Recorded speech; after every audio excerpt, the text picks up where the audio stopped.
بسم الله الرحمن الرحيم. الحمد لله رب العالمين الرحمن الرحيم، وصلى الله وسلم وبارك على نبيه الأمين وعلى آله وصحبه أجمعين.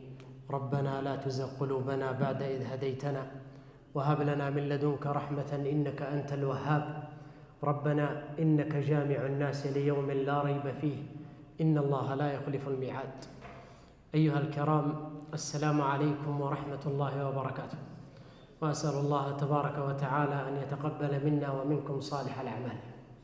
أيها الكرام، نقف وإياكم في دقائق معدودة مع سيرة من أعظم السير، سيرة تتقاصر دونها كل السير، سيرة ليست ككل السير تجثو عندها العواطف وتهفو عندها الأفئدة. لقد كان لكم في رسول الله أسوة حسنة لمن كان يرجو الله واليوم الآخر وذكر الله كثيرا.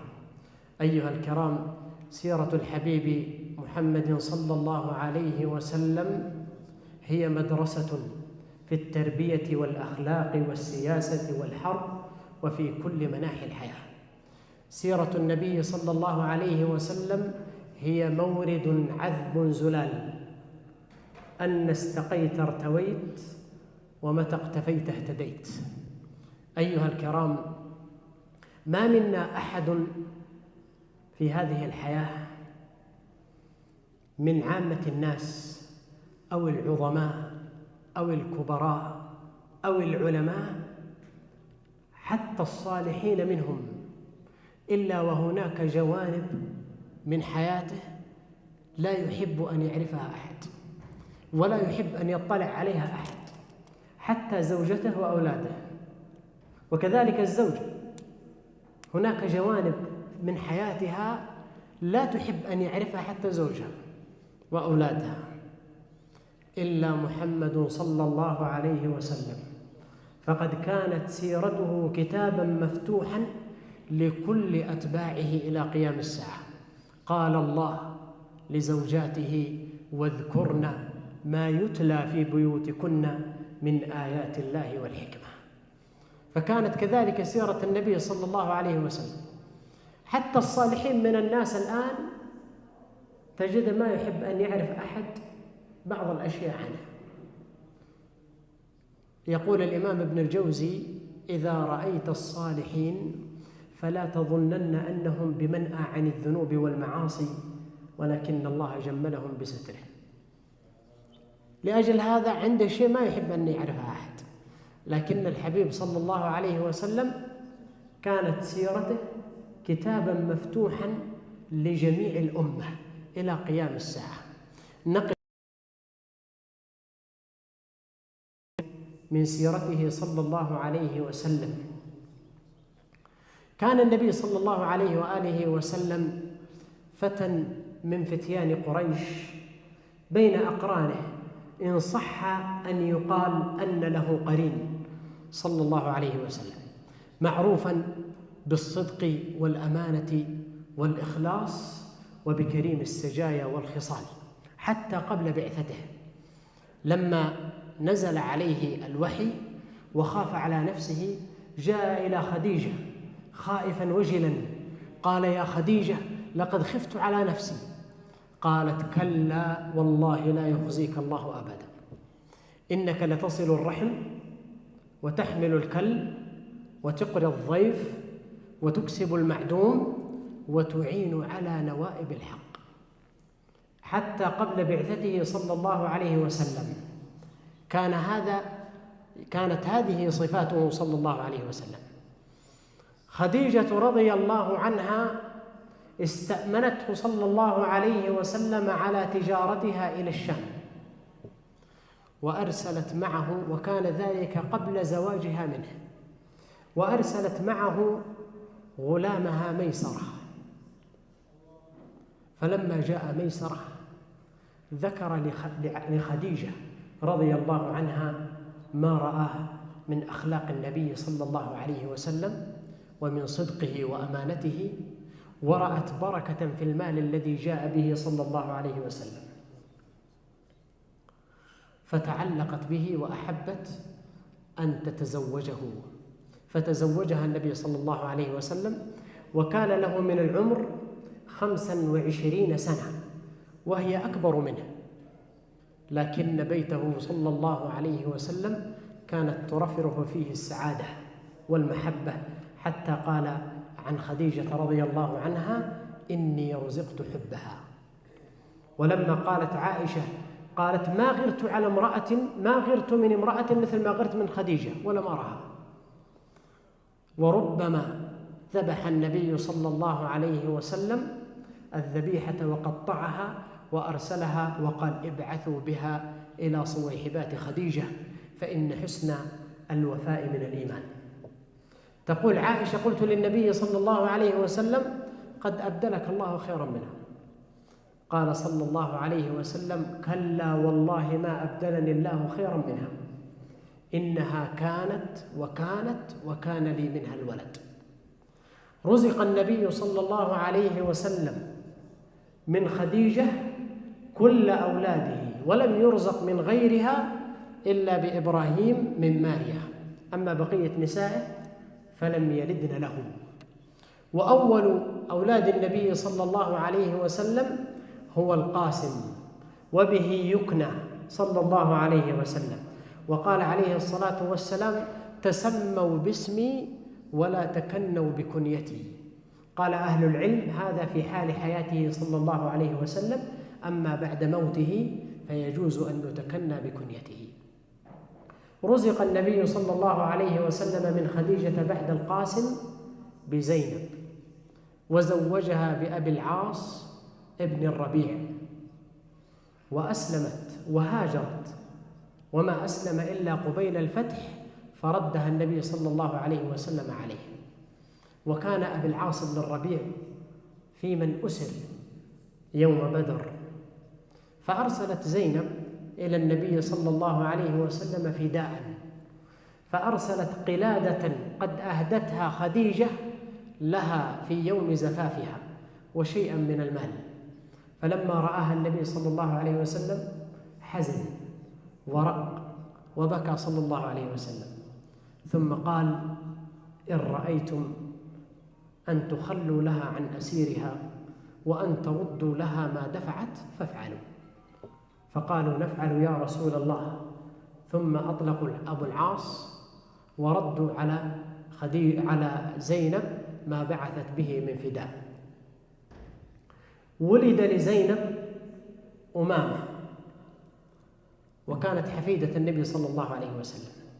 ثم بعد زينب رزق النبي صلى الله عليه وسلم برقية، وزوجها بعثمان بن عفان رضي الله عنه.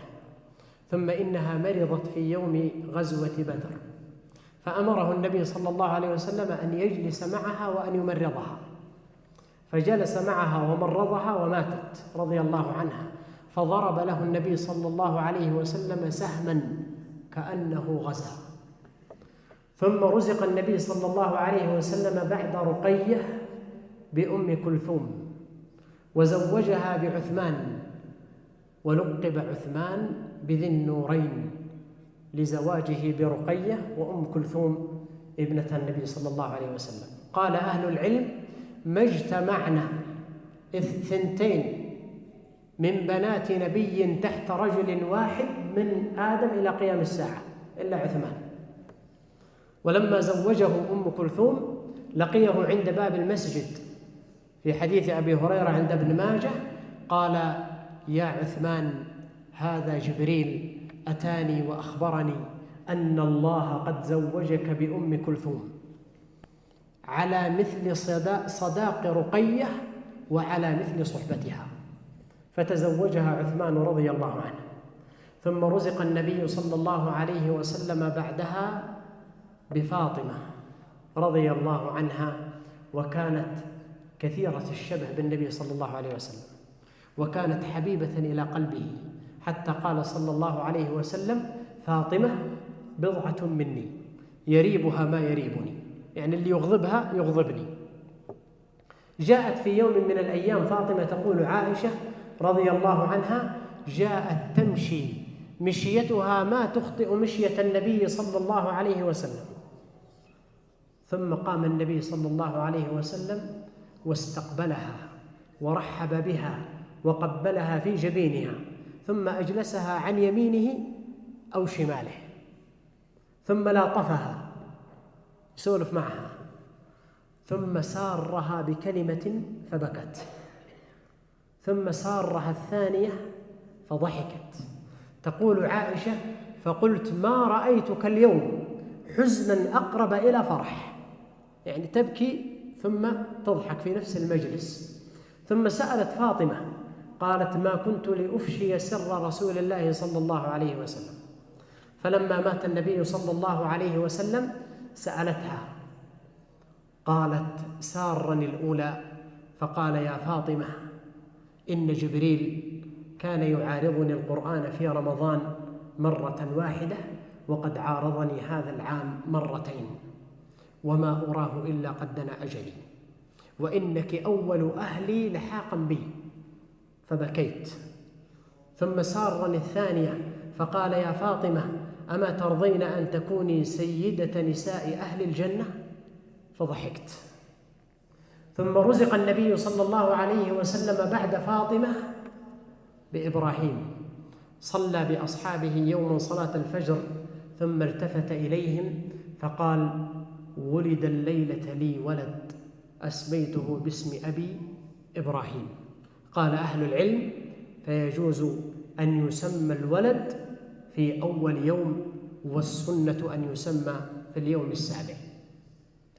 مات إبراهيم فحزن النبي صلى الله عليه وسلم لموته حزنا شديدا، ثم بكى وقال: إن العين تدمع والقلب يحزن، ولا نقول إلا ما يرضي ربنا، وإنا بفراقك يا إبراهيم لمحزونون. قال عبد الرحمن بن عوف رضي الله عنه: أتبكي وأنت رسول الله؟ قال: يا عبد الرحمن، إنها الرحمة، هذه الرحمة التي جعلت في قلب كل أحد. وقد قال عليه الصلاة والسلام: إن الله قد أمسك عنده 99 رحمة، وأنزل رحمة واحدة بين خلقه فبها يتراحمون، حتى إن الدابة لترفع حافرها عن ولدها خشية أن تطأه، فإذا كان يوم القيامة قبض الله هذه الرحمة فتمت عنده 100 رحمة فرحم بها عباده. قال ابن مسعود: حتى إن الشيطان ليتعاظم يوم القيامة من كثرة ما يرى من رحمة الله بخلقه، يظن أن رحمة الله ستدركه. النبي عليه الصلاة والسلام كان له من الأحفاد أمامة بنت زينب، وكان النبي صلى الله عليه وسلم يحبها حبا شديدا، حتى إنه كان يصلي بالناس في مسجده ويحملها، فإذا سجد أو ركع وضعها، وإذا قام حملها. أهديت له في يوم من الأيام خميصة، ثوب، قال أو قيل قلادة، قال: لأعطينها أحب أهل بيتي إلى قلبي. فقال النساء: ذهبت بها بنت أبي قحافة، يعني من عائشة رضي الله عنها. فدعا النبي صلى الله عليه وسلم بأمامة، ثم ألبسها إياها بيده صلى الله عليه وسلم. وكان له من الأحفاد من فاطمة الحسن والحسين، وقال صلى الله عليه وسلم: سيدا شباب أهل الجنة. وقال عن الحسن: أتى في يوم من الأيام والنبي يخطب على المنبر، فرآه النبي يمشي ويعثر في ثوبه، فقطع الخطبة ونزل، ثم احتمله وصعد به على المنبر، ثم قال: رأيته يمشي ويعثر ففتنت، وصدق الله، إنما أموالكم وأولادكم فتنة. ثم قال: إن ابني هذا سيد، وسيصلح الله به بين فئتين عظيمتين من المسلمين. صلى النبي عليه الصلاة والسلام في يوم من الأيام بأصحابه فسجد، ثم أطال السجود حتى شق ذلك على أصحابه، يعني ظنوا في الأمر ريبة في شيء. فلما قضى النبي صلى الله عليه وسلم صلاته قال إن ابني هذا ارتحلني، يعني طلع على ظهري، فخشيت أن أعجله، ما حبيت أني أقطع عليه وأعجله لما كان يلعب، بل كان عليه الصلاة والسلام يمشي على ركبتيه ويديه ويحمل على ظهره الحسن والحسين وهو رسول الله، ويقول نعم الجمل جملكما ونعم الراكبان أنتما. ثم عليه الصلاة والسلام كان أبا لجميع أطفال المسلمين، كان هذا أسلوبه النبي عليه الصلاة والسلام مع جميع أطفال المسلمين. يقول أنس بن النضر رضي الله عنه كان لي أخ وكان معه طائر يقال له النغير، فمات هذا الطائر فحزن أخي، فلقيه النبي عليه الصلاة والسلام فكان يلاطفه، قال يا أبا عمير ما فعل النغير؟ بل قال أنس لما جاءت بي أمي إلى رسول الله صلى الله عليه وسلم وأنا طفل لأخدمه، قال فخدمته 10 سنين فوالله ما كهرني ولا نهرني ولا قال لي شيء فعلته لم فعلت ولا لشيء لم أفعله لم لم تفعل. 10 سنوات. قال وربما بعثني في الأمر فأذهب مع الصبيان وأتركه، قال فتبعني صلى الله عليه وسلم فالتفت فرأيته فهبته خفت، قال ألم أبعثك في حاجتي يا أنيس؟ ما عاتبه عليه الصلاة والسلام، لأنه يعرف أخلاق الأطفال ويعرف ما يفعله الأطفال وما يحبونه من اللعب. أهديت له عليه الصلاة والسلام خميصة، ثوب، وكان به خطوط، فدعا النبي عليه الصلاة والسلام بطفلة يقال لها أم خالد، ثم ألبسها هذا الثوب بيده عليه الصلاة والسلام، وجعل يشير بأصبعه إلى الخطوط في الثوب وهي تنظر معه، ويقول لها هذا سنة أم خالد، هذا سنة أم خالد، أي هذا جميل بلغة أهل الحبشة. هذه أخلاق النبي مع أبنائه وبناته ومع أحفاده ومع أطفال المسلمين. وصدق الله إذ يقول لقد كان لكم في رسول الله أسوة حسنة لمن كان يرجو الله واليوم الآخر. أسأل الله تبارك وتعالى أن يجعل خير أعمالنا آخرها وخير أعمالنا خواتمها وخير أيامنا يوم نلقاه، وأسأله تبارك وتعالى أن يوفقنا وإياكم لحسن الاقتداء به صلى الله عليه وسلم، وأن يرزقنا محبته وصحبته واقتفاء سنته واتباع أثره، وأن يوردنا حوضه، وأن يحشرنا تحت لوائه، وأن يجمعنا به في جنات النعيم. وصلى الله وسلم على نبينا محمد وعلى آله وصحبه أجمعين، والحمد لله رب العالمين. جمعية الدعوة والإرشاد وتوعية الجاليات بأبها، بالدعوة نحيا.